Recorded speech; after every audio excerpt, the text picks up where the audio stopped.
Hello and welcome to the Lake District Yogi. My name's Kat and welcome to this video in my series of how-to. This video is going to explore pigeon. So welcome to How to Pigeon. Pigeon is a very popular pose in lots of yoga classes, and personally I think it's quite an advanced pose and I see it dropped in quite liberally without much explanation or adaptation. So I'm going to break it down for you a little bit. I'm not an anatomy expert, I'm not pretending that I am, but I think there are some quite intuitive things about pigeon and there are some definitely non-intuitive things that I see all the time. So I'm going to break it down for you and show you hopefully how we can do this really safely. So the one thing that you will need is a blanket. So if you want to pause this video and go and get a blanket, that would be absolutely brilliant. Lots of people manage without, but it's quite a useful tool to have, especially if you are first learning. So I'm going to get into pigeon and show you what I mean in case you are not even sure what it is. So pigeon is a shape where we have one knee forward like this. Let's move those out of the way, between our hands and our one leg stretched backwards. You can get into pigeon from all fours like I just did. Often we get into pigeon from downward dog and we come in that way and we lift one knee forward. So the first thing I'm going to say that I hear all the time, and it breaks me a little bit every time I hear it, is to try to have your shin, your lower leg, parallel to the front of your mat. Like what?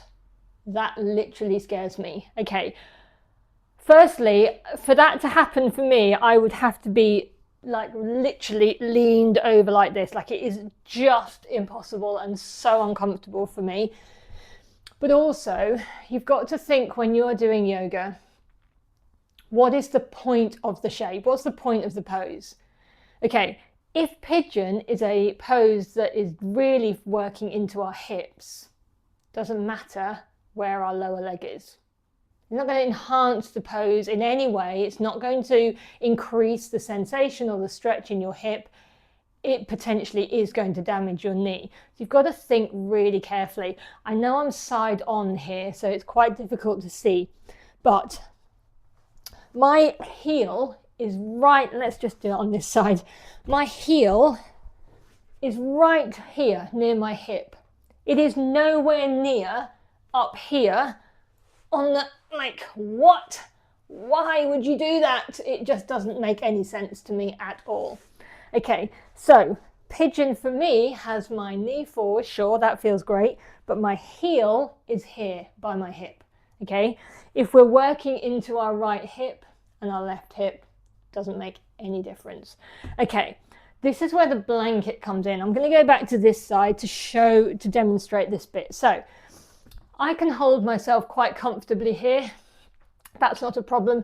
For many people, if this is a little bit more challenging or they're not quite so open, they kind of fall quite heavily onto this left hip. So that is where the blanket comes in.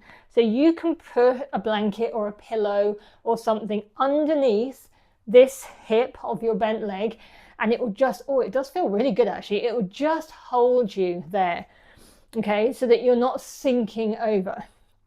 Okay, my back leg is engaged. It's not just kind of blur, it's got some action in it. The muscles are engaged. I'm reaching back a little bit with that back foot because I know my right hip is quite open. So you have to go in very gently with this and feel into your body. From here, you can stay up on your fingers. If the movement is there, you can come to your forearms, or you can even come all the way down and place your forehead down. Okay, so that's pigeon. Do not try to get your leg necessarily parallel with the front of your mat, whatever anybody says. It's fine to stay up here. That's absolutely brilliant, keeping that lovely heart shining. It's fine to wedge under here. If you've got the movement and you want to come down, then do so.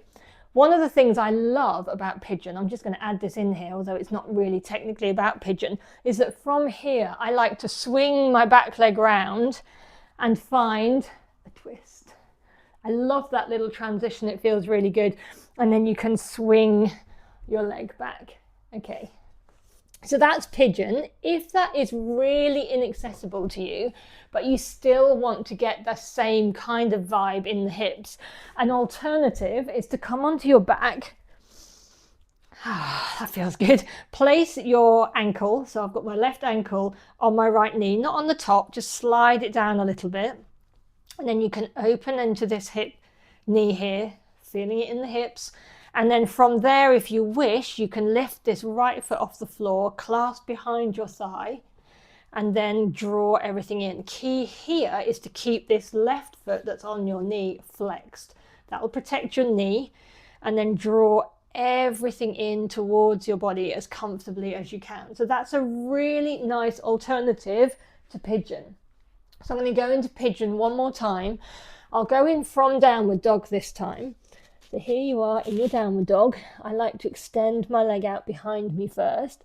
Come forward as if you're coming into plank. Bring that knee between your hands. It's not even between your hands actually. Right knee is actually right towards my right hand. Right hip and heel towards my left hip is what I'm trying to say. I'll do the other side as well just to show you. So like I say, I always like to extend it first. It just gives me a bit of momentum. Come forward into plank. Plant that knee next to your left hand. Slide that leg back as much as is comfortable. Left heel by my right hip. Okay, I really hope that's been useful for you. Obviously, I'm never criticizing other yoga teachers. I'm not meaning to do that at all. I just think there are some poses that there is still an assumption that they are easily accessible to beginners, and they're just not.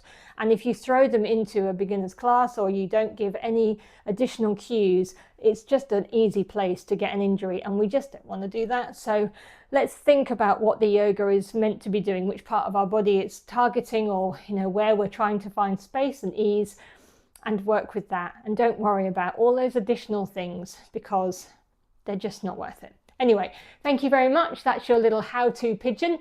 I will see you from some more how-to soon. And if you're enjoying this tutorial, there are others. I'm obviously always trying to help you build a sustainable, safe yoga practice.